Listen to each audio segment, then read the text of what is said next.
I had no idea you'd been hoarding like that. Besides, we're a married couple, and there's no reason I shouldn't use our shared assets, I said, trying to hold back the frustration bubbling inside me. That's right, my mother-in-law chimed in. It's worse to hide it while looking down on me. Their voices echoed in my mind as they kept talking over me, like I wasn't even there. My husband, Easton, and his mother, with their endless complaints, made me feel like a stranger in my own home. I couldn't take it anymore. I had to confront them with the reality. By the way, have you checked the name on the passbook? I asked, my voice trembling, barely keeping it together. My name is Lillian, and I'm turning 42 this year. I've been married for 17 years, and during that time, I left my job to support my husband and focus on the household. I met Easton at work, and at the time, I thought he was an ordinary, kind man. But that all changed 6 months after we married. One day, while preparing dinner, I was caught off guard when my mother-in-law suddenly showed up at our door, without any prior notice. Easton wasn't home yet, and I thought there might be an emergency. So I let her in. As soon as she stepped into the living room, she sighed loudly, clearly disapproving. Lillian, you've been idly watching TV until this hour? My son Easton is still working hard, sweating at his job. Don't you feel sorry for him? I froze, momentarily shocked by her words. Yes, I had the TV on, but I had been in the kitchen preparing dinner until just a moment ago. I was exhausted from running errands after my part-time job and finishing the housework. But despite this, she had the audacity to belittle me in my own home. Feeling irritated but trying to stay composed, I replied, I'm sorry. But she wasn't done. She went straight into the kitchen and began criticizing my dinner choices. Is this really all we have for dinner today? Poor Easton, working so hard. What a half-baked meal, she scoffed. I was on the edge of snapping. How dare she insult me like this, not just as my daughter-in-law, but also insulting my parents. At this point, I had reached my breaking point. I couldn't keep pretending everything was fine, so I decided to speak to Easton. Hey, could you ask your mom to reduce the number of times she visits? Every time she comes over, she criticizes everything I do, and I can't even cook a decent meal without her finding fault. But Easton wasn't getting it. He dismissed my frustration with a wave of his hand. Why is it such a bother when Mom comes over? You've seen it, haven't you? She just wants you to work harder. I could feel the anger rising in my chest. No matter how hard I worked, how much I cleaned or cooked, my mother-in-law would never be satisfied. And Easton, the one person who should have supported me, was too busy trying to win his mother's approval. I even spoke to my father-in-law about the issue. When I mentioned how frequently she came over and how difficult it was to deal with her, he seemed genuinely unaware. I'm sorry, Lillian. I thought she was going out with friends. I didn't know she was bothering you. It wasn't much, but it was a start. He promised to speak to her, and I hoped that things would improve. Just when I thought I might be able to breathe, I received a phone call from my mother-in-law. Her voice was filled with venom. How could you go behind my back and tell your husband everything? After all I've done for you, this is how you repay me, she raged. I tried to reason with her, but she only got louder, accusing me of being ungrateful. You should be grateful for everything I've done to help you, to teach you where your upbringing was lacking. Her words stung, but I held my ground. It's not about being ungrateful. It's about respect. You can't just show up whenever you feel like it. But she didn't care. The shouting continued, and I was left feeling helpless, trying to hold onto any ounce of sanity in this madness. I had kept quiet for so long, trying to do the right thing. But then one day, I noticed something was missing, my mother's necklace, the one she had passed down to me. I asked Easton, and he dismissed me coldly, accusing me of losing it through my own carelessness. The necklace was supposed to be in my drawer, and it was gone. The truth finally came to light when my mother-in-law came over during dinner.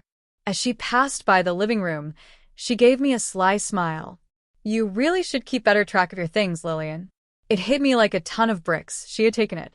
I felt a wave of betrayal and disgust. This wasn't just about dinner or cleaning anymore.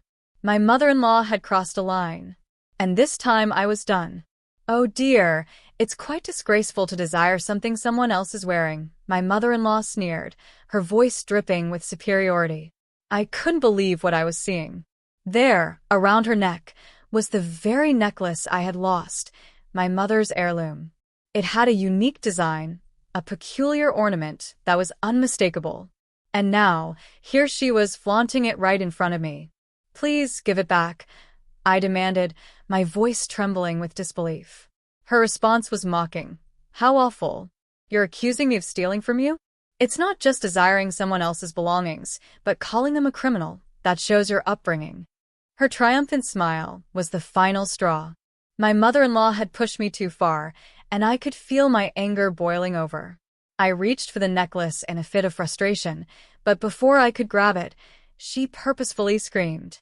Just then, the front door swung open, and Easton walked in. Seeing the scene, he immediately pushed me hard. I crashed into the wall and crouched down in pain. "What's going on here?" Easton demanded, his voice sharp. He looked down at me, and I could see the scorn in his eyes. With a swift motion, he turned to his mother, who was still clutching the necklace, and accused me. "Just like Mom said, you've been bullying her when I'm not around, haven't you?" "That's right," my mother-in-law chimed in, her voice full of venom. "Lillian is terrible." I tried to explain, but Easton wasn't listening. "Don't make excuses. Mom, let's go eat out tonight. Lillian needs to reflect on her actions." As they walked out together, I was left standing there, unable to process what had just happened. My mother-in-law had my necklace, and my husband was siding with her, without even hearing my side of the story. My frustration, which had been building for years, exploded inside me. That same day, I spoke to my father-in-law again.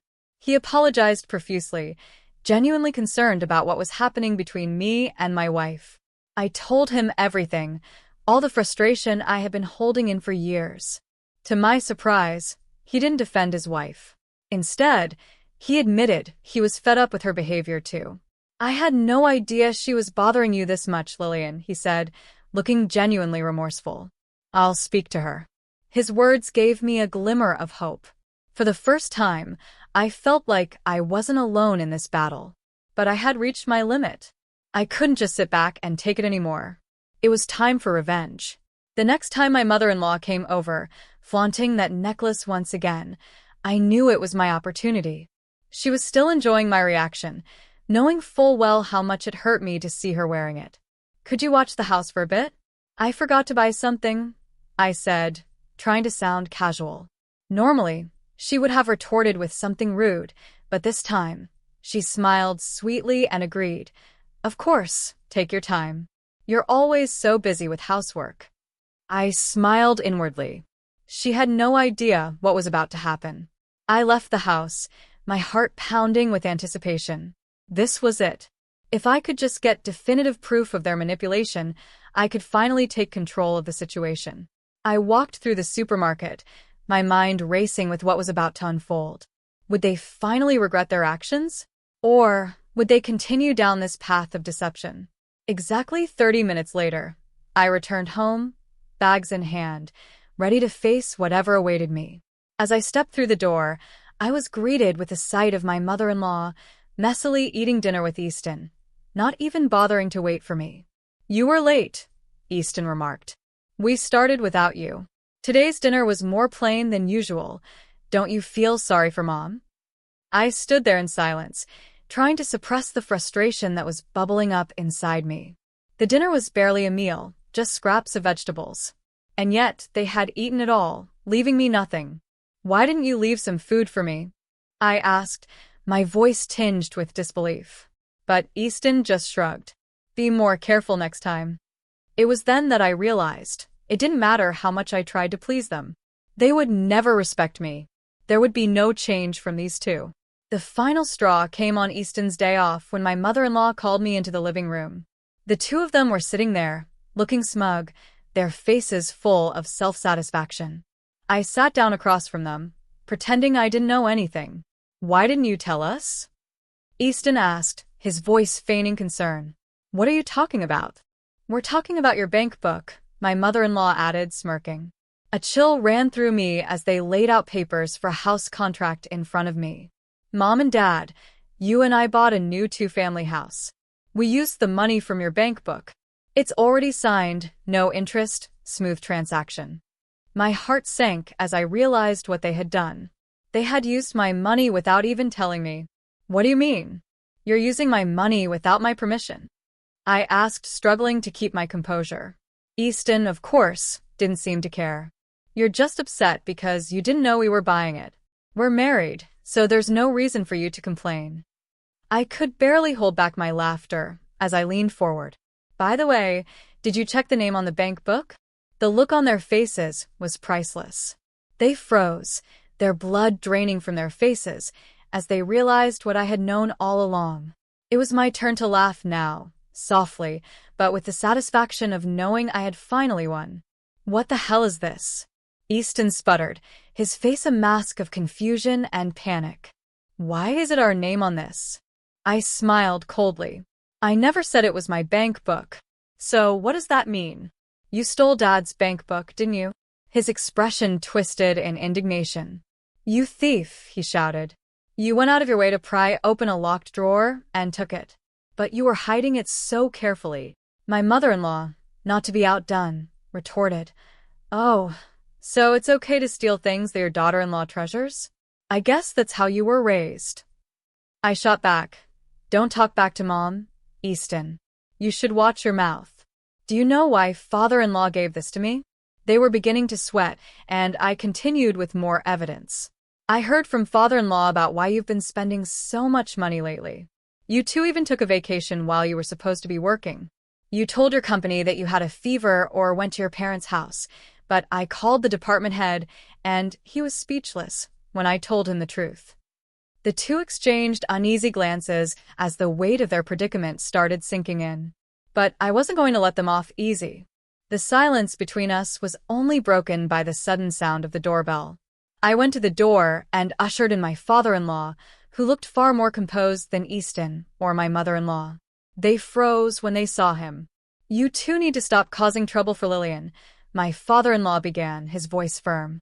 I've warned you countless times, and yet here we are again. But she has your bank book. Easton tried to defend himself. So what? My father-in-law shot back. What are you calling her for? I didn't raise you to be so rude. It's embarrassing to hear you call her that. You can't even treasure your own wife, he continued, turning his wrath on Easton. What's the point of calling her your wife if you don't respect her? I've worked hard to make sure you two didn't face financial struggles. And now you want me to overlook how you've treated her. Each word from my father-in-law hit with the force of a sledgehammer, leaving Easton and my mother-in-law shrinking in shame. About that bank book, my father-in-law added, I left it with Lillian. I told her to keep it as a nuisance fee for all the trouble you two have caused. The truth of his words hit them hard. I had everything on my side now. The bank book, the evidence, and the support of my father-in-law. They were cornered, and no excuses could save them now. With my father-in-law standing by my side, I turned to Easton. I had had enough. I'm done, I said, my voice steady and calm. I handed him the divorce papers. After everything that's happened, after all the lies and betrayal, how can we stay married? He tried to protest. But you're only mad at Mom, he whined. Of course, I'm disgusted with you too, I said coldly. But it's not just her. It's you too, Easton. You let her manipulate you, and now, you're both paying the price. You want a divorce? Easton hissed. Fine, but we'll have to go to court. All of this will be exposed. Your dirty secrets will come out. Sure, I replied without hesitation. We can expose everything, your theft, your manipulation, and the way you treated me. I pulled out the footage of their actions, breaking into the locked drawer, taking the bank book, and handed it to him. You two have no shame. It's amazing that you can call me a thief when you did all of this. What kind of upbringing did you have to think this is okay? Easton was speechless, his face pale with shock and fear. What will we do? He stammered.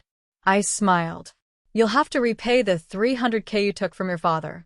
And don't forget the legal fees and compensation I'm entitled to. What will you do now? With the divorce finalized and the compensation paid, I felt a weight lift off my shoulders. No longer would I be shackled to Easton or his manipulative mother. I was free. My father-in-law, though disappointed in his son, offered me the $300K as a nuisance and consolation fee. He also made sure Easton and his mother worked tirelessly to repay him a total of 60 million yen.